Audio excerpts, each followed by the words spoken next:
Hello everyone, I'm Nathan Rowe, a former student, reader, and the youngest elected lawmaker in Hong Kong. Yet, under the Chinese government persecution, my seat in the legislature was overturned,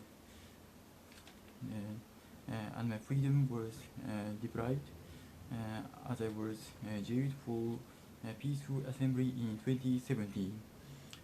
And in response to another wave of mass protests, Beijing enacted a sweeping national security law in the summer of 2020 to eradicate Hong Kong's civil society once and for all. I was put on a top wanted list under the charge of secession. I've since been forced into exile in the United Kingdom. I had to cut ties with my family so as not to endanger them. Most democratic campaigner in Hong Kong with whom I've worked, such as Joshua Wong, Benny Tai, and Jimmy Lai, detained and preaching life imprisonment as I speak.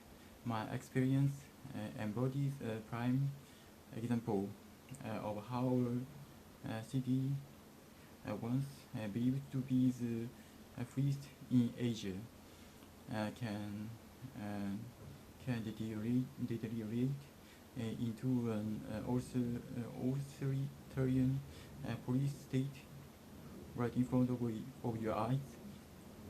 I lived through it. For me, democratics backsliding isn't an abstract theory, but a personal and painful story.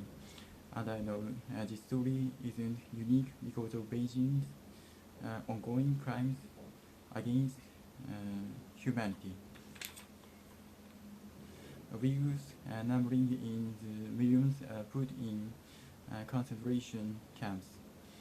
Tibetans continue to face oppression in their society. Taiwanese wake up every day to the possibility of certain military invasion.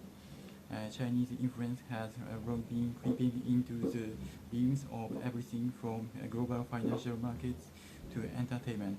Unfortunately, the free world lacks the determination to coordinate pushback everywhere. We see that democracy is under threat, our freedoms are at stake, our institutions are losing the ability to persuade us that liberal international orders will always prevail. We must change.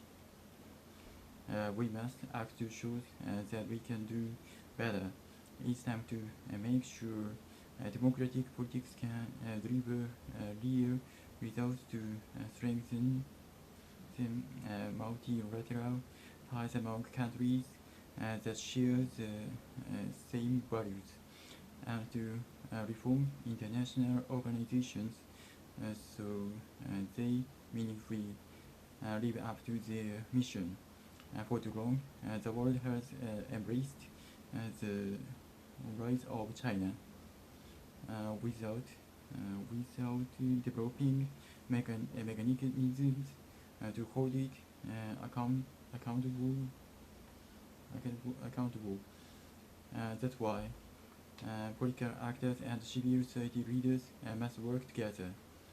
We must leverage, or we have to ensure that democracy's reliable is our top priority. Maybe some of you are afraid of upsetting General Secretary Xi. Maybe some of you don't want to lose the Chinese market.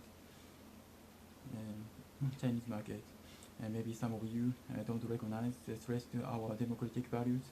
That's why we failed, and that's why we must change.